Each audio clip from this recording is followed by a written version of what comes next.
¿No cree que la gran burocracia de la Unión Europea hace que esta no puede ser lo suficientemente fuerte política y económicamente ante Estados Unidos y China? No.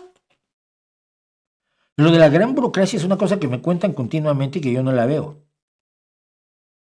Cuando ves la burocracia de Estados Unidos, por ejemplo, la europea es minúscula.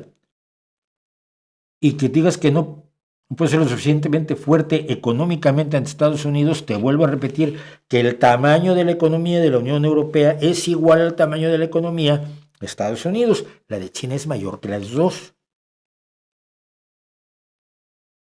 Pero es económicamente igual a Estados Unidos. Y ahora se propone ser militar y políticamente igual a Estados Unidos o mejor. Porque lo tiene que hacer. Cuando no lo tenía que hacer, ¿para qué lo hacía? Si podía invertir en carreteras y polideportivos y escuelas y hospitales y los fondos europeos que han sido la vida para muchísimos municipios, provincias, países en Europa. Los fondos europeos que fluyen por todos lados y que necesitan una burocracia que vigile que no les metan la uña. Pero no, lo de la burocracia europea, y un día lo discutimos con Jonás si quieren, pero con nuestro amigo el eurodiputado, pero creo que sí decimos barbaridades excesivas respecto de Europa sin darnos cuenta a qué responde la organización de la Unión Europea. Estás reuniendo a países que estuvieron en guerra 3000 años.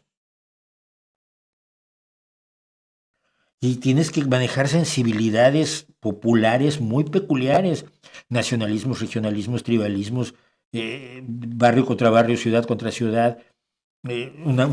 Tienes la capital europea en Bruselas, en Bélgica, un país que está prácticamente dividido entre